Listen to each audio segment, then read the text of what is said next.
بسم اللہ الرحمن الرحیم۔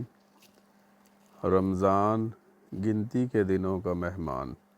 ازمیر انجم پرویز، مربی سلسلہ عربک ڈیسک، UK۔ حضرت جبرائیل علیہ السلام رمضان کی ہر رات آپ صلی اللہ علیہ وسلم سے ملتے اور آپ صلی اللہ علیہ وسلم کو تمام نازل شدہ قرآن کی دہرائی کرواتے۔ مہمان کا استقبال۔ ہر انسان اپنے مہمان کے ساتھ رسماً یا اللہ رسول کے حکم کے پیش نظر اچھا سلوک کرتا ہے، لیکن اگر آپ کو یہ معلوم ہو کہ آپ کا کوئی پسندیدہ شخص آپ کے ہاں مہمان بن کر آ رہا ہے تو آپ کی خوشی دیدنی ہوتی ہے۔ آپ اس کی آمد سے پہلے اس کی تیاری کرنے لگتے ہیں، گلی کوچے کی صفائی کرتے ہیں، اپنے گھر کو آراستہ کرتے ہیں، اپنے آپ کو ٹھیک ٹھاک کرتے اور اچھے کپڑے پہن کر خوشبو لگاتے ہیں، عمدہ چیزیں بطور مہمان نوازی تیار کرتے ہیں، بڑی محبت اور خوش دلی کے ساتھ مہمان کا استقبال کرتے ہیں، پھر ہر طرح اس کے آرام کا خیال رکھتے ہیں اور بہترین چیزوں سے اس کی تواضع اور خاطرداری کرتے ہیں۔ آپ چاہتے ہیں کہ آپ سے کوئی ایسی بات سرزد نہ ہو جو مہمان کو ناگوار گزرے، اس لیے کہ اس مہمان کی آپ کے ہاں قدر و منزلت ہے اور اس کے ساتھ آپ کا ایک تعلق خاطر ہے۔ یہی نہیں بلکہ جب وہ مہمان جانے لگتا ہے تو دل یہی چاہتا ہے کہ یہ مہمان کچھ دیر مزید ہمارے پاس رہے۔ جب واپس جانے لگے تو اس کو الوداع کرنے کے لیے دور تک اس کے ساتھ جاتے ہیں کہ جس قدر مزید رفاقت اور صحبت میسر آ جائے اتنا ہی اچھا ہے۔ رمضان ایک مہمان۔ یہی حال رمضان کا ہے جو ایاماً معدودات کے لیے آپ کا مہمان بن کر آتا ہے۔ اگر آپ کو یہ مہمان پیارا ہے تو آپ اس کے لیے ویسی ہی تیاری کریں گے جیسی آپ اپنے کسی عزیز مہمان کے لیے کرتے ہیں، اور اگر یہ مہمان آپ کو محبوب نہیں تو پھر یقیناً اس کی آمد آپ پر بہت شاق اور گراں گزرے گی۔ بعض لوگ یہ سوچتے ہیں کہ اوہو رمضان آ گیا، اب روزے رکھنے پڑیں گے، بڑی مشکل ہوگی۔ کچھ لوگ ایسے بھی ہوتے ہیں جو عذر بہانے تلاش کرنے لگتے ہیں کہ کسی طرح روزے نہ رکھنے پڑیں، اور معمولی عذر رکھ کر روزوں سے جان چھڑانے کی کوشش کرتے ہیں۔ جب رمضان گزر جاتا ہے تو بڑے خوش ہوتے ہیں کہ اب ان پابندیوں سے جو اگرچہ دنیا دکھاوے کے لیے تھیں نجات حاصل ہوئی۔ تاہم بعض لوگ ایسے ہوتے ہیں جو رمضان کی آمد کو خدائے رحمان کی طرف سے ایک عظیم نعمت سمجھ کر بڑی محبت اور مسرت سے اس کا استقبال کرتے ہیں اور اس کے انتظار میں آنکھیں لگائے رکھتے ہیں اور چاہتے ہیں کہ جلد آئے اور ہم اپنے رب کی رحمت کو قریب سے دیکھیں، اپنے رب کی عبادات بجا لائیں، راتوں کو اٹھ کر نوافل ادا کریں، زیادہ سے زیادہ اس کے کلام کی تلاوت کریں اور کم از کم ایک دور تو ضرور مکمل کریں، زیادہ سے زیادہ صدقات و خیرات کریں اور زیادہ سے زیادہ دعائیں کریں، استغفار کریں اور اپنے رب سے اپنے گناہ بخشوا لیں کہ یہ دن خدا کے فضلوں اور رحمتوں کے دن ہیں۔ اس مہمان کا استقبال کیسے کریں؟ حضرت صلی اللہ علیہ وسلم کی سیرت طیبہ جو ہر شعبہ حیات میں ہمارے لیے اسوہ حسنہ ہے، ہمیں رمضان کے استقبال کے حوالے سے بھی ہمارے لیے بے مثل رہنمائی ملتی ہے۔ آئیے دیکھتے ہیں کہ آپ صلی اللہ علیہ وسلم رمضان کا استقبال کیسے کرتے تھے اور اس بارے میں صحابہ کو کیا تعلیم دیتے تھے۔ رمضان میں چونکہ مسلسل 30 یا 29 دن روزے رکھنے ہوتے ہیں، اس لیے وہ شخص جس کو نفلی روزے رکھنے کی عادت نہیں، اس کو ایک دم سے روزے شروع کرتے وقت یقیناً مشکل وقت پیش آئے گی، لیکن اگر وہ رمضان شروع ہونے سے قبل وقفے سے کچھ روزے رکھ لے تو رمضان کے روزے نہ صرف جسمانی لحاظ سے اس کے لیے آسان ہو جائیں گے بلکہ روحانی لحاظ سے بھی وہ رمضان کے استقبال کے لیے اپنے آپ کو تیار کرنے والا ہوگا۔ ہرچند حضرت صلی اللہ علیہ وسلم ہر ماہ کچھ دن التزاماً نفلی روزے رکھتے تھے، جن میں سوموار اور جمعرات کا روزہ اور ایام بعید یعنی ہر ماہ کی 13، 14 اور 15 تاریخ کے روزے شامل ہیں، لیکن رمضان سے پہلے شعبان کے مہینے میں ان مذکورہ ایام کے علاوہ بھی کثرت سے روزے رکھتے تھے۔ یہ آپ کی رمضان کے استقبال کی تیاری ہوتی تھی۔ عن عائشہ رضی اللہ عنہا قالت لکم یکون رسول اللہ صلی اللہ علیہ وسلم فی الشہر من السنۃ اکثر صیاما منہ فی شعبان۔ صحیح مسلم کتاب الصیام۔ حضرت عائشہ رضی اللہ تعالیٰ عنہ بیان کرتی ہیں کہ رمضان کے علاوہ سال کے باقی مہینوں میں حضرت صلی اللہ علیہ وسلم سب سے زیادہ روزے شعبان کے مہینے میں رکھا کرتے تھے۔ اسی طرح حضرت عائشہ رضی اللہ تعالیٰ عنہا ہی سے مروی ہے کہ ما رأیت رسول اللہ صلی اللہ علیہ وسلم استکمل صیام شہر قط الا رمضان وما رأیتہ فی شہر اکثر منہ صیاما فی شعبان۔ صحیح مسلم کتاب الصیام۔ میں نے رسول اللہ صلی اللہ علیہ وسلم کو رمضان کے علاوہ کبھی پورا مہینہ روزے رکھتے نہیں دیکھا، اور شعبان سے زیادہ کسی اور مہینے میں نفلی روزے رکھتے نہیں دیکھا۔ یعنی رمضان میں تو پورا مہینہ فرض روزے رکھتے تھے، باقی مہینوں میں کچھ دن نفلی روزے رکھتے تھے، اور سب سے زیادہ نفلی روزے شعبان کے مہینے میں رکھتے تھے جو رمضان سے پہلے آتا ہے۔ بلکہ حضرت عائشہ ہی سے ترمذی میں یہ روایت بھی آتی ہے کہ کانا یصومہ الا قلیلا، کہ آپ صلی اللہ علیہ وسلم ماہ سوائے چند دن کے سارا شعبان ہی روزے رکھتے تھے۔ سنن ترمذی کتاب الصوم عن رسول اللہ۔ حضرت عائشہ خود رمضان کے چھوٹے ہوئے روزے آئندہ شعبان میں رکھا کرتی تھیں، جیسا کہ صحیح بخاری کی درج ذیل روایت سے معلوم ہوتا ہے۔ ان ابی سلمۃ قال سمعت عائشہ رضی اللہ عنہا تقول کان یکون علی الصیام من رمضان فما استطیع ان اقضی الا فی شعبان۔ ابو سلمہ نے بیان کیا کہ میں نے عائشہ رضی اللہ عنہا سے سنا، وہ فرماتی کہ رمضان کے روزے جو بوجہ ایام مخصوصہ کے مجھ سے چھوٹ جاتے تھے وہ میں شعبان کے مہینے میں ادا کر پاتی تھی۔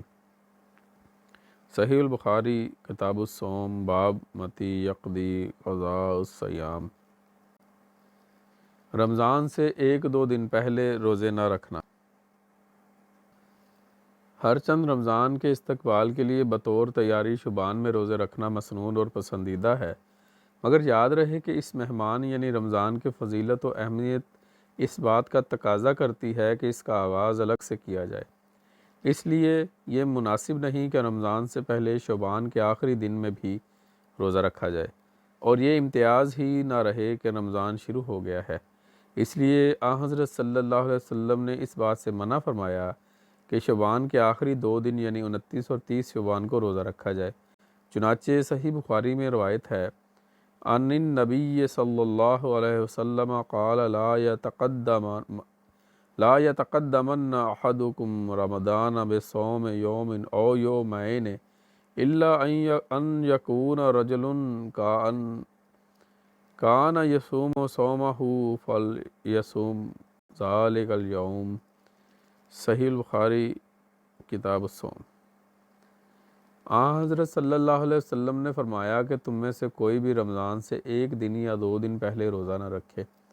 ہاں اگر کوئی اپنے معمول کے مطابق روزہ رکھتا ہے تو وہ اس دن روزہ رکھ سکتا ہے، یعنی مثلاً اگر کوئی ہر جمعرات کو روزہ رکھتا ہے اور اتفاق سے جمعرات آخری شعبان کو آ گئی ہے تو ایسا شخص اس دن روزہ رکھ سکتا ہے۔ اسی طرح اگر کوئی شخص ہر سوموار کے دن التزام کے ساتھ روزہ رکھتا ہے اور اتفاقاً شعبان کی آخری تاریخ سوموار کو آ گئی ہے تو ایسا شخص اس دن روزہ رکھ سکتا ہے۔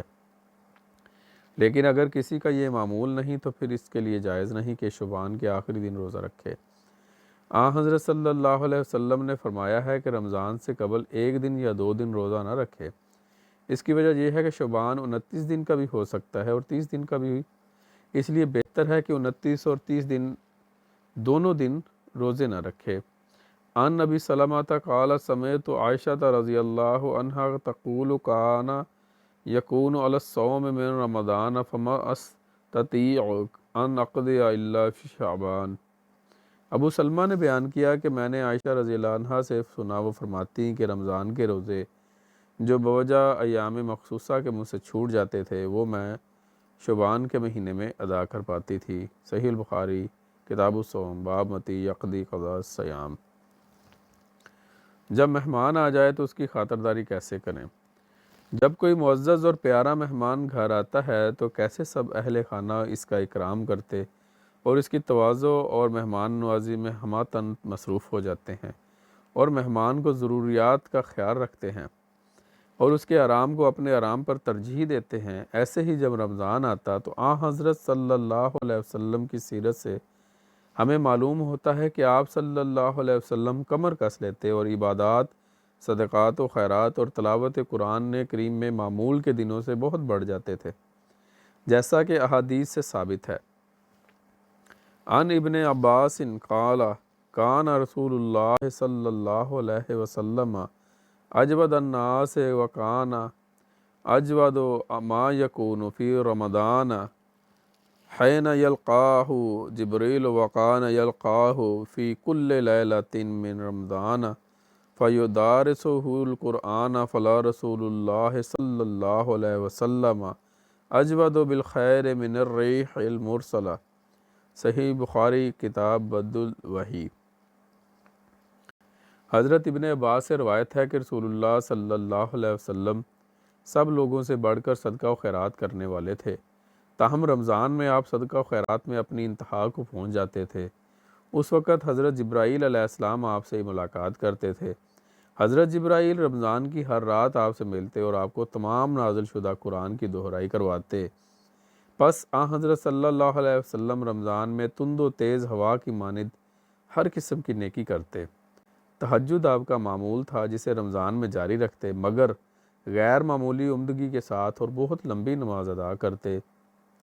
ان ابی سلمۃ ابن عبد الرحمن انہ سأل عائشۃ رضی اللہ عنہا کیف کانت صلاۃ رسول اللہ صلی اللہ علیہ وسلم فی رمضان فقالت ما کان یزید فی رمضان ولا فی غیرہ علی احد عشرۃ رکعۃ یصلی اربعا فلا تسأل عن حسنہن وطولہن ثم یصلی اربعا فلا تسأل عن حسنہن وطولہن ثم یصلی ثلاثا۔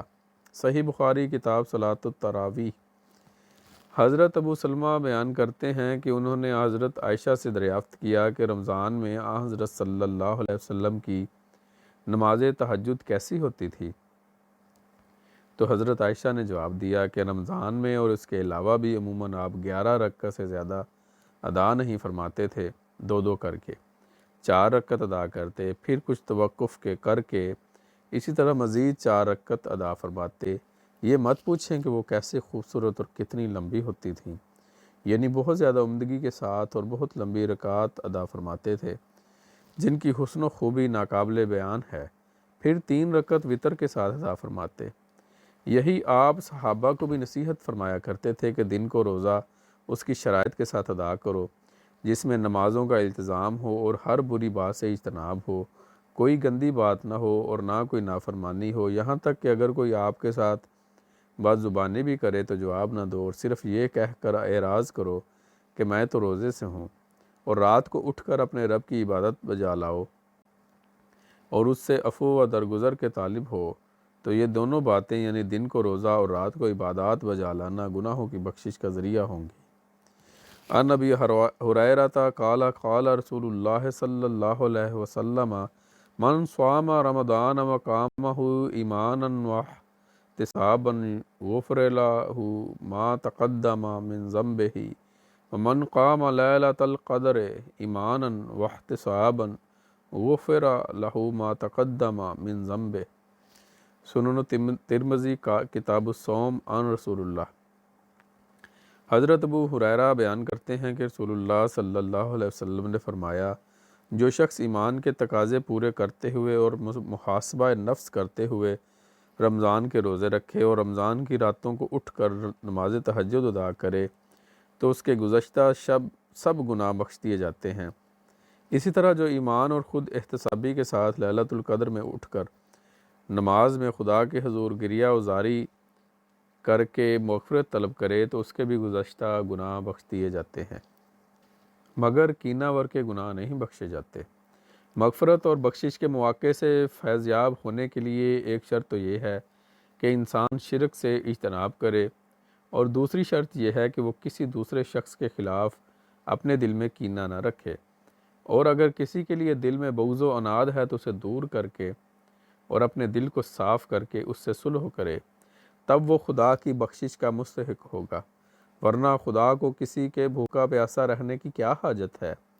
مغفرت کے بعض مواقع کا ذکر کرتے ہوئے آن حضرت صلی اللہ علیہ وسلم نے فرمایا، یغفر لکل عبد لا یشرک باللہ شیئا الا رجلا کانت بینہ و بین اخیہ شحناء فیقال انظر حزین حتی یصطلحا۔ صحیح مسلم کتاب البر والصلاۃ والآداب۔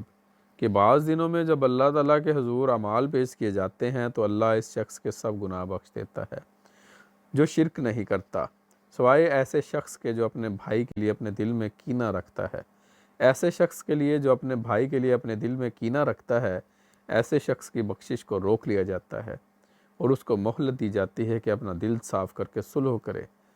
رمضان میں بھی اللہ تعالیٰ روزے دار کی مغفرت فرماتا ہے، مگر کیا ایسا شخص جو دل میں دوسروں کے خلاف کینہ رکھتا ہو وہ مغفرت کا امیدوار ہو سکتا ہے، جبکہ عام دنوں میں بھی کینہ ور کے گناہ نہیں بخشے جاتے۔ مہمان کی خاطرداری میں غفلت نہ ہو۔ جب مہمان آپ کے پاس آتا ہے تو شروع میں بالطبع ہر انسان ہر طرح سے اس کا خیال رکھتا ہے، لیکن کچھ دنوں کے بعد مہمان نوازی میں وہ مستعدی اور جوش باقی نہیں رہتا، اور اس بات کا قوی احتمال ہوتا ہے کہ انسان مہمان نوازی میں غفلت کا شکار ہو جائے۔ مگر آن حضرت صلی اللہ علیہ وسلم نے ہمیں بتایا کہ رمضان ایک ایسا مہمان ہے جس کے اکرام میں کبھی غفلت نہیں ہونی چاہیے، بلکہ آپ کا اپنا نمونہ تو یہ تھا کہ آخری دنوں میں زیادہ مستعدی کے ساتھ اس مہمان کا خیال رکھتے تھے اور پہلے سے بڑھ کر اس کے حقوق ادا فرماتے تھے۔ چنانچہ احادیث میں ذکر ملتا ہے، ان عائشہ رضی اللہ عنہا قالت کان النبی صلی اللہ علیہ وسلم اذا دخل العشر شد میزارہ واحیا لیلہ وایقظ اہلہ۔ صحیح البخاری کتاب صلاۃ التراوی باب العمل فی العشر والآخر من رمضان۔ حضرت عائشہ رضی اللہ عنہ بیان کرتی ہیں کہ نبی کریم صلی اللہ علیہ وسلم جب رمضان کے آخری عشرے میں داخل ہوتے تو کمر کس لیتے اور زیادہ مستعدی کے ساتھ اپنی راتوں کو زندہ کرتے اور اپنے اہل خانہ کو بھی راتوں کو جگاتے کہ وہ بھی اپنی راتوں کو عبادت الہی کے ساتھ زندہ کریں۔ اسی طرح بعض دیگر روایات میں آتا ہے کہ آپ رمضان کے آخری عشرے میں اپنے اہل خانہ سے بالکل الگ ہو کر اعتکاف فرماتے، جس میں اپنے آپ کو کلیتاً عبادت و ذکر الہی میں مشغول فرما لیتے۔ جس طرح عبادات میں نماز مومن کی معراج ہے اور نماز میں حالت سجدہ نماز کی معراج ہے، اسی طرح روزوں کی معراج لیلۃ القدر ہے جو اسی آخری عشرہ سے وابستہ کی گئی ہے، تاکہ ایک مومن ہر طرح سے اپنے معراج کو پہنچ جائے اور ایمان کے اعلیٰ معیار کو حاصل کرنے والا ہو۔ مہمان کو الوداع کیسے کریں؟ جب آپ کا کوئی عزیز مہمان رخصت ہونے لگتا ہے تو آپ کا دل کرتا ہے کہ آپ کو اس کی مزید کچھ رفاقت میسر آ جائے۔ آپ کہتے ہیں اتنی جلدی کیا ہے، کچھ اور ٹھہریں۔ یہی وجہ ہے کہ آپ اس کو الوداع کرنے کے لیے گھر سے باہر نکل کر کچھ دور تک اس کے ساتھ جاتے ہیں، بعض دفعہ اسٹیشن یا سواری تک چھوڑنے کے لیے اس مہمان کے ساتھ جاتے ہیں، اور جب تک وہ آپ کی آنکھوں سے اوجھل نہیں ہوتا آپ ہاتھ لہرا کر اس کو سلام کرتے رہتے ہیں۔ یہی حال اس معزز مہمان کا ہے جس کو رمضان کہتے ہیں۔ آئیے دیکھتے ہیں کہ آن حضرت صلی اللہ علیہ وسلم اس کو الوداع کیسے کرتے تھے۔ رمضان کو رخصت کرتے وقت آپ عید کی صورت میں رمضان کی الوداعی دعوت کرتے اور پھر اس کو رخصت کرنے کے لیے کچھ دور تک اس کے ساتھ اس طرح جاتے کہ شوال کے 6 روزے رکھتے۔ یہی تعلیم آپ صلی اللہ علیہ وسلم نے صحابہ کو بھی دی کہ اگر آپ لوگوں نے رمضان کا واجب اکرام کیا اور پھر اسی طرح سے اس کو الوداع کیا تو یہ بات آپ کی اس مہمان سے دائمی محبت اور دلی وابستگی کے دلیل ہوگی، ایسی محبت جو ہمیشہ دل میں قائم رہتی ہے۔ ہرچند آپ نے اس کو الوداع کر دیا مگر در حقیقت وہ ہمیشہ آپ کے لیے آپ کے دل میں بستا ہے، گویا آپ سے کبھی جدا نہیں ہوتا۔ چنانچہ فرمایا من صام رمضان ثم اتبعہ ستن من شوال کانا کسیام مدہر، صحیح مسلم کتاب الصیام۔ جس نے رمضان کے روزے رکھے پھر شوال کے 6 روزے رکھے تو گویا اس نے سارے سال کے روزے رکھ لیے، یعنی وہ کبھی روزے سے روحانی طور پر الگ نہیں ہوا اور دلی طور پر ہمیشہ اس سے وابستہ متصور ہوگا، اور یہی وجہ ہے کہ وہ پھر سارا سال اس کے ثواب اور اجر کا حقدار ہوگا۔ یوں بھی نہیں کہ پاس ہے میرے وہ ہم نفس، یہ بھی غلط کہ مجھ سے جدا ہو گیا وہ شخص۔ الفضل 13 اپریل 2021 بروز منگل، صفحہ 13، آواز محمد فاروق سعید، UK۔